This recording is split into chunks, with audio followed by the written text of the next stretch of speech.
Ke Surabaya, saudara, jelang berakhirnya PPKM level 4 pada hari ini. Petugas masih bersiaga di ruas jalan menuju pusat kota Surabaya, Jawa Timur. Sejumlah warga diputar balik petugas. Jumlah pengendara sepeda yang mencoba melintasi Bundaran Waru diputar balik petugas Minggu pagi. Sementara secara umum aktivitas warga di ruang publik menurun pada hari terakhir pemberlakuan PPKM level 4. Meski demikian, penjagaan terus dilakukan petugas selama 24 jam.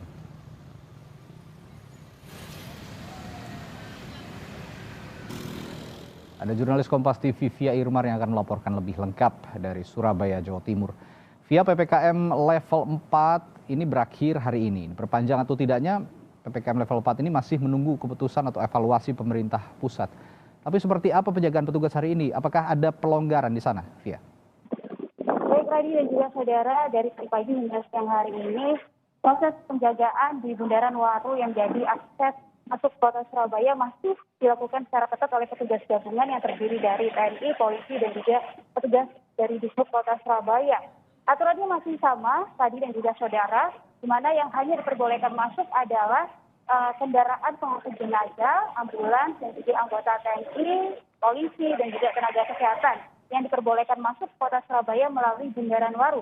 Selain itu, petugas gabungan meminta pengendara untuk mencari jalur alternatif yang lain.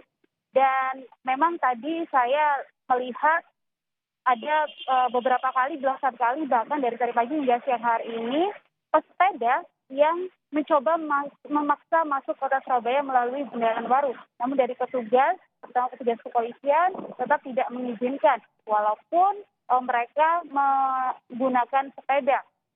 Dan petugas kepolisian meminta pesepeda untuk mencari jalur alternatif yang lainnya. Dan memang kalau kita melihat pada siang hari ini jumlah volume kendaraan dan juga mobilitas warga yang melewati Bundaran Waru Surabaya mengalami penurunan jika dibandingkan pada awal-awal pemberlakuan PPKM darurat, di mana penurunan ini terjadi dari hari ke hari. Dan ini juga saya sempat menanyakan ke beberapa petugas kepolisian yang berjaga di Bundaran Waru, bahwa alasan mengapa volume kendaraan dan juga mobilitas warga mengalami penurunan selain karena hari ini merupakan weekend atau hari Minggu, karena selain itu juga karena banyak masyarakat yang sudah memiliki kesadaran yang cukup tinggi untuk tidak beraktivitas di luar rumah dan juga sudah mengetahui bahwa Bundaran Waru ini ditutup secara total selama 24 jam. Seperti itu, Radi. Ya, selain di Bundaran Waru di wilayah Surabaya, Jawa Timur, penyekatan saat ini masih dilakukan di wilayah mana saja, Via? Ya, selain di Bundaran Waru, penutupan sendiri dilakukan di sejumlah ruas jalan utama yang ada di kota Surabaya. Ada sekitar 3 jalan utama, diantaranya yaitu Jalan Darmo, Jalan Tunjungan, dan juga Jalan Pemuda yang juga ditutup secara total. Dan ini juga berdampak terhadap mobilitas warga yang kemudian dari hari ke hari mengalami penurunan. Dan tadi juga saya sempat menanyakan ke Kabid Humas Polda Jawa Timur terkait tentang evaluasi dari pemberlakuan PPKM darurat hingga diperpanjang pada tanggal 25 Juni ini.